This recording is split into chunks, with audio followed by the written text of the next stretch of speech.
Bonjour, bonjour, nous sommes le 16 février 2024, les jours se suivent et se ressemblent un petit peu en ce moment quand même, hein, et dans le bonheur, on voit bien, on a un Fahrenheit 72, on essaye d'aller chercher encore plus haut, mais attention, attention, hein, vous savez bien que plus on grimpe, plus ça peut être dangereux et plus on peut se casser la gueule à un moment donné, hein, donc on reste vachement prudent pour l'instant. Moi je suis comme tout le monde, je suis FOMO évidemment, on est tous là à se dire ça y est, ça ne s'arrêtera plus jamais.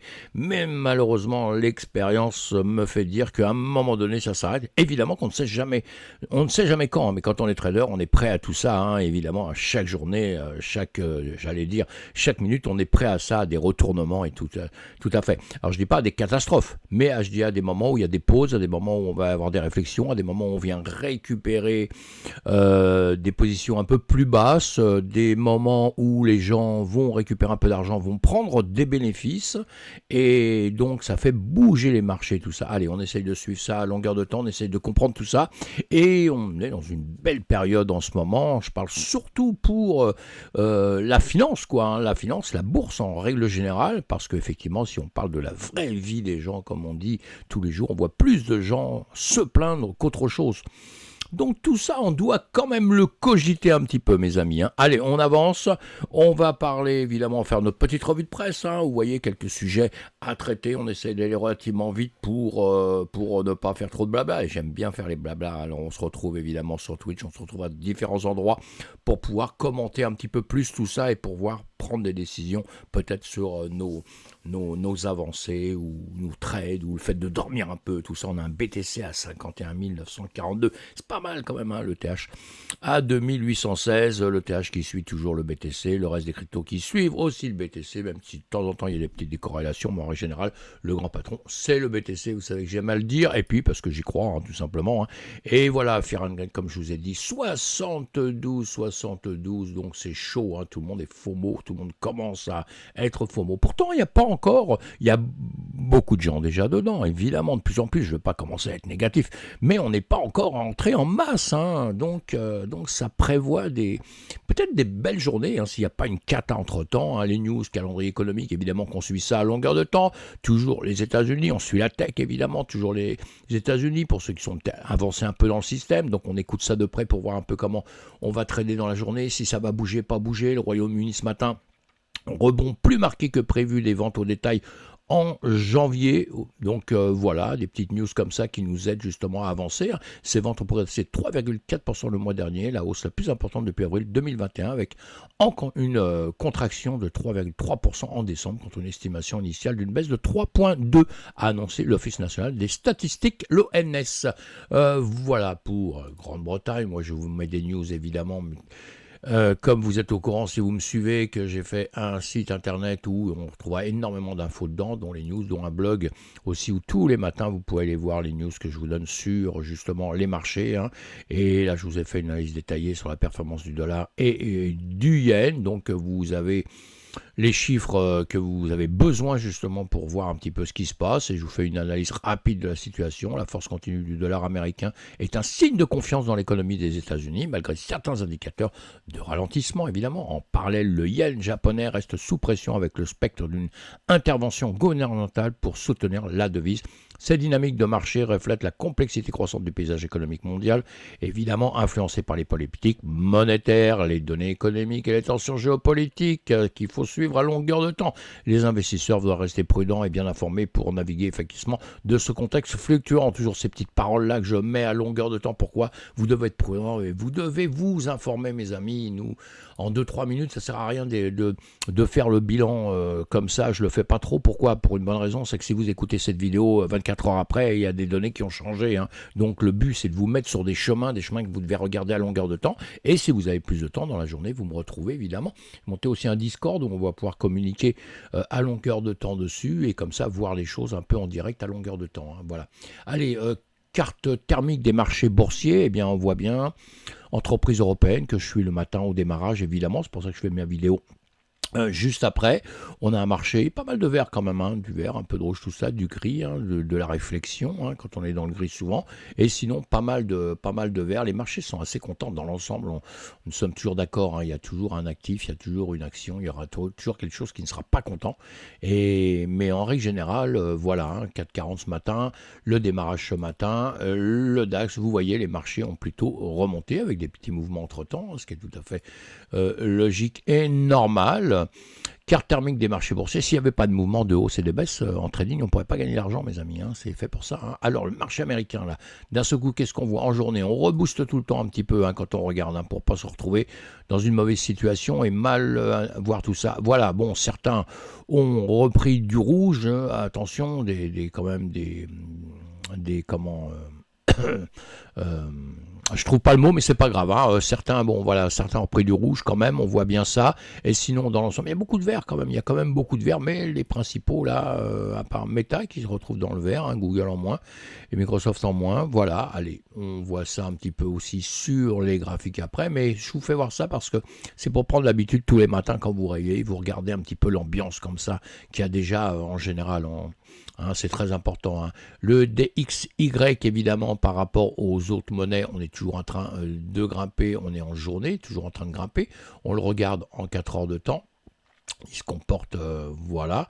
En 4 heures de temps, s'il veut bien se mettre en 4 heures de temps, ce sera extraordinaire. Je serais assez content d'avoir un ordi qui veut bien fonctionner. Mais voilà, mon ordi est bloqué encore une fois. C'est pénible ça en ce moment. Et j'arrive pas à trouver la raison. Hein. En 4 heures de temps, on voit bien qu'on a eu plein de bougies de 4 heures qui sont descendues, mais là, pendant un petit temps comme ça, hein, ça représente donc des journées, hein, 4 heures de temps, ça va vite, on a bien compris. Et là, on est plutôt dans une petite reprise, mais avec les 2 dernières bougies en 4 heures qui redescendent un petit peu. Mais est-ce que c'est justement un petit retour comme ça pour repartir un peu en haut, vers le haut, ou alors est-ce qu'on va venir récupérer justement ici hein, les 104.274 en dessous? Si on les dépasse, eh bien, on viendra récupérer les 104.181 ici pour après repartir en dessous, récupérer d'autres zones. Et voilà, et ça permettra à certains autres de remonter s'ils sont en baisse actuellement. Allez, j'avance. Le BTC, alors le BTC, S&P 500, Nasdaq, très rapidement, on regarde ça très rapidement, le S&P 500, on voit bien qu'en ce moment c'est en pleine fête, hein, donc toujours en train de continuer de monter, le Nasdaq aussi, tout ça en journée, hein, et vous voyez bien que le BTC ici en journée est en train, à une autre bougie juste à côté, hein, importante d'une journée qui était un petit peu rouge, mais là actuellement nous sommes toujours en vert, l'or remonte légèrement, on va se mettre en 4 heures de temps, ce qui nous intéresse, comme on regarde ça chaque jour évidemment, on voit bien ici hein, que le BTC était en train de se reprendre en 4 heures de temps. On avait des bougies, dernière bougie rouge en 4 heures, celle-ci est verte mais légèrement en dessous, hein, vous voyez, légèrement en dessous ici, donc on va attendre un petit peu de ce qui se passe évidemment. L'or, bougie verte à remonter, S&P 500, tout ça, Nasdaq, on va voir quand les marchés vont reprendre cet après-midi, mais vous voyez, bon signe, bougie verte, tout va bien, la vie est extraordinaire, mes amis, en ce moment, tout le monde s'éclate, hein, c'est terrible, hein. Le BTC, dernière bougie verte en BTC1, est bien verte, évidemment, puisque une bougie verte, elle est verte, ce qui me paraissait tout à fait normal. L'or, on voit bien, bougie verte, le pétrole est en train de réfléchir à ce niveau-là, savoir s'il va remonter ou baisser, mais lui, depuis quelques temps, vous voyez bien qu'il remontait en 1 heure de temps, hein, là, en 1 heure de temps. Et S&P 500, on voit bien que ça va très bien, le Nasdaq va très bien, tout va bien, c'est la fête, mes amis. Je vois pas pourquoi on s'ennuie. Notre BTC1 tout le temps, ça c'est cher, les ETF. Maintenant, les ETF bougie, on est quoi en journée? On va se mettre en 4 heures de temps. Voilà, bougie rouge en 4 heures de temps, comme on a vu avant. Et en 1 heure, bougie rouge, hein, donc légère petite redescente. Et lui, le BTC, entre nous, il travaille toujours sur les mêmes zones, hein, il ne sait pas trop ce qu'il va le faire maintenant, mais il a déjà une bonne remontée depuis quelques temps, donc c'est un peu normal de souffler un peu, hein, et encore une fois, on voit ça en détail tous ensemble, on n'a pas trop le temps. Le tour un petit peu de l'actu, savoir rapidement ce qui s'est fait, hein, comme je vous ai dit, la revue de presse, on la fait rapidement, vous allez creuser ce qui va vous plaire après, on n'a pas le Coinbase, hein, dépasse les estimations, 4e trimestre, alors que les revenus des transactions s'élèvent à 529 millions de dollars, donc Coinbase, ça se passe très bien actuellement, évidemment, grâce au BTC, évidemment, à l'évolution des prix du Bitcoin s'aligne sur les conditions de rallye précédent, la réduction de moitié selon un analyste. Alors chacun y va un peu de ses théories, évidemment, on attend le halving bientôt. Le halving, on sait bien qu'avant ça, on est tous FOMO. Alors nous, on est FOMO, pourquoi? Les ETF et le halving. Là, on a la totale, mes amis. Si le BTC ne monte pas en ce moment, il ne montera jamais, on est bien d'accord. Hein. Donc normalement, on est parti pour un rallye haussier pendant quelques temps. Sauf si on rate la marche, on glisse un peu sur cette montagne qui est parfois un peu difficile à escalader, soit on se casse la gueule, et là, dans ces cas-là, il va falloir se guérir un peu pendant un temps pour pouvoir repartir, parce qu'on n'abandonnera jamais. Si ça rebaissait un peu, ça remonterait par la suite, évidemment. La FCA a émis 450 alertes contre les promotions cryptographiques illégales, grave, hein, grave. On est toujours un peu avec beaucoup de fraude, beaucoup de bondes, des hacks, enfin tout ce qu'on veut, hein, promotion cryptographique illégale, enfin vous voyez, on a de quoi faire, et puis surtout qu'on aime surtout bien en parler, hein, parce qu'il n'y a pas que dans la crypto-monnaie qu'il y a des mauvaises choses. Moonbeat s'associe à Animo dans le but de lancer un jeu cryptographique pour PlayStation. Très bien, le Bitcoin de MicroStrategy vaut plus que 10 milliards de dollars, alors que la crypto-monnaie approche les 53 000 dollars, mes amis. On le vit en direct sur les graphiques, évidemment. Et puis ça, le panel House Finance Service explore la lutte contre la finance illicite dans la crypto-monnaie. On est toujours ce combat, hein. Il y aura ce combat qu'on aura toujours. Alors évidemment, crypto-monnaie, c'est sur tout ce qui est informatique, évidemment, dedans il y a des gens très très puissants qui fonctionnent alors du bon côté ou du mauvais côté, hein. Il y en a là qui sont pour faire leur travail de voleur, et maintenant le travail de voleur, comme je vous l'ai déjà dit, il se fait plus avec une diligence, avec des chevaux, avec des pistolets à la ceinture. Maintenant, il se fait avec un ordinateur tranquille dans son lit, allongé, en train de pianoter sur l'ordinateur pour aller piquer de l'argent à droite à gauche. Champion du monde, hein. La vie change, hein. Les choses changent, c'est super, c'est super. Les législateurs de la Chambre vont éliminer la cryptographie et la finance illicite, alors que le projet de loi AML se concentre, je crois que j'avais fait un petit article là-dessus, hein, encore toujours la même chose, hein, réglementation, etc., etc.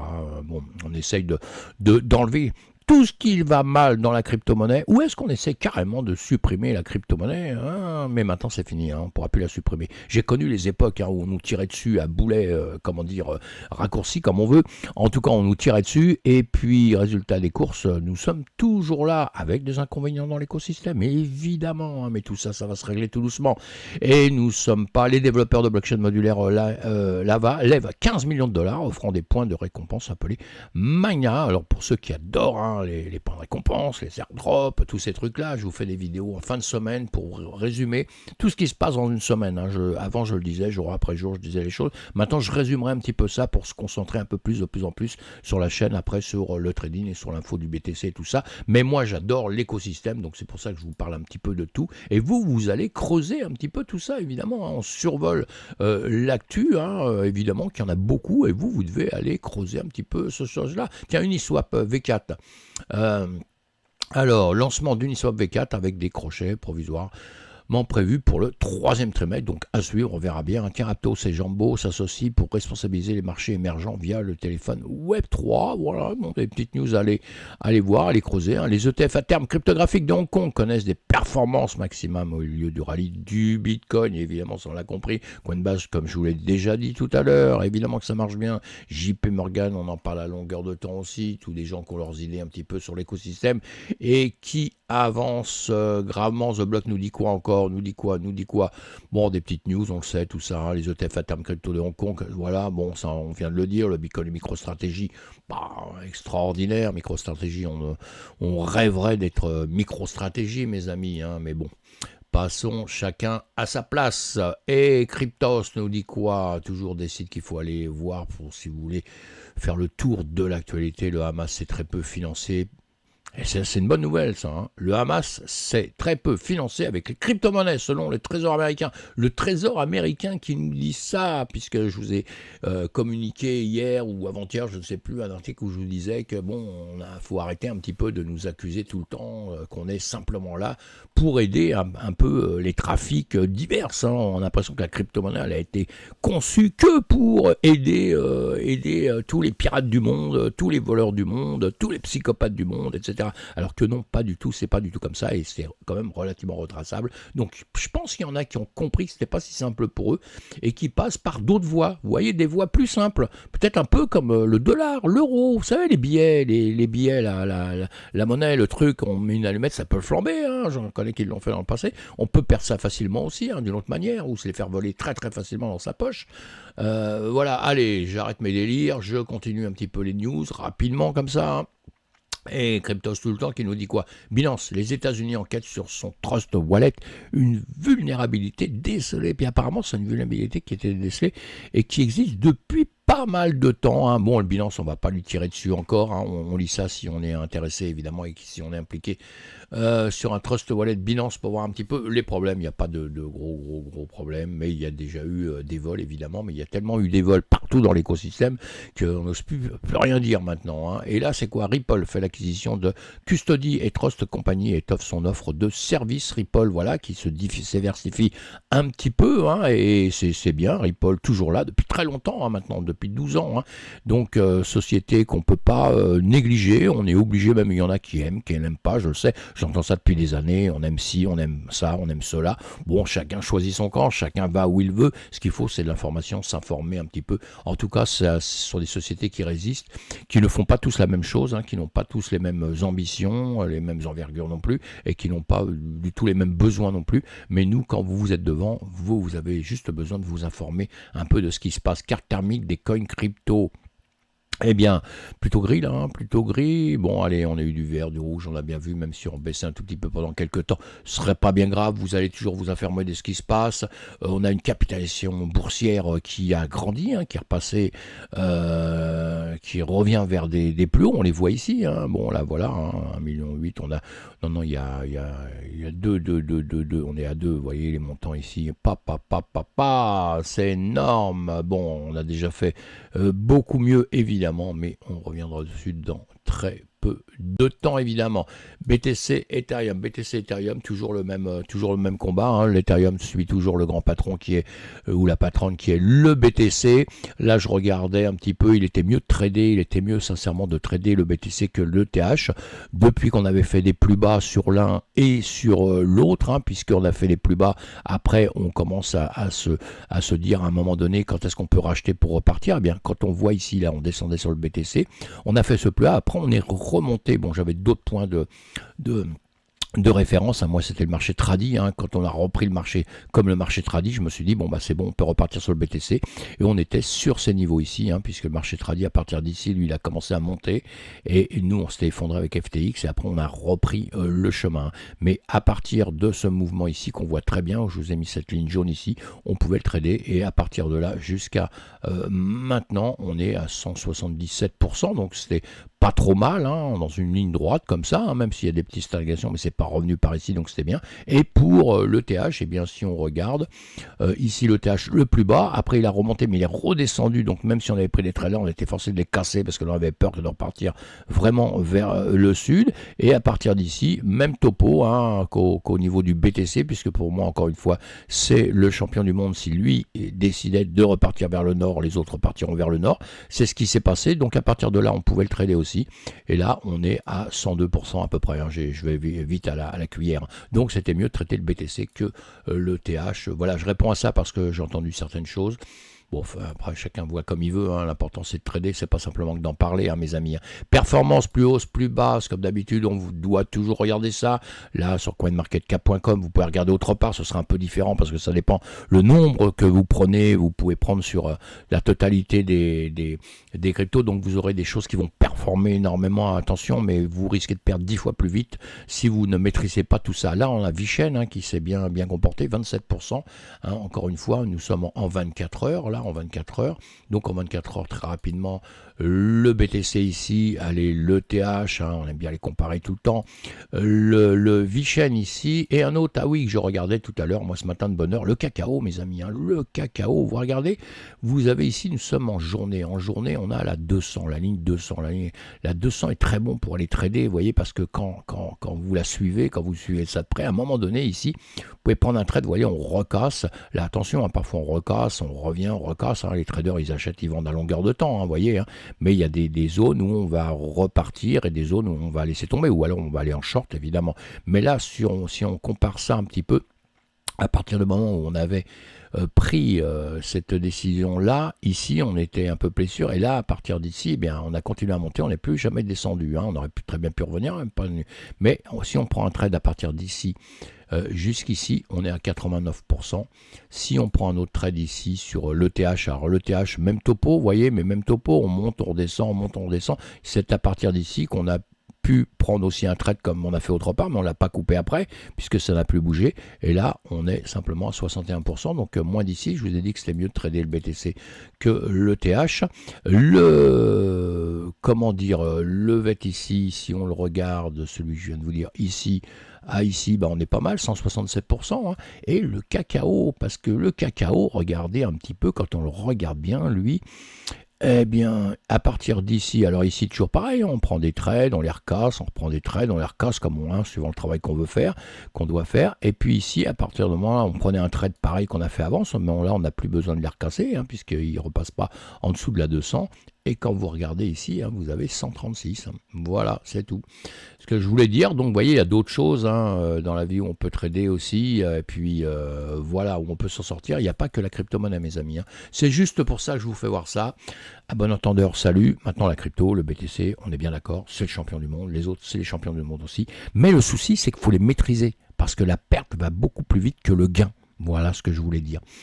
Allez, on revient, on se revoit sur une autre vidéo et j'espère que vous allez bien, mes amis, que tout se passe bien pour vous et que tout va bien se passer pour vous. À bientôt. Bye bye. Ciao.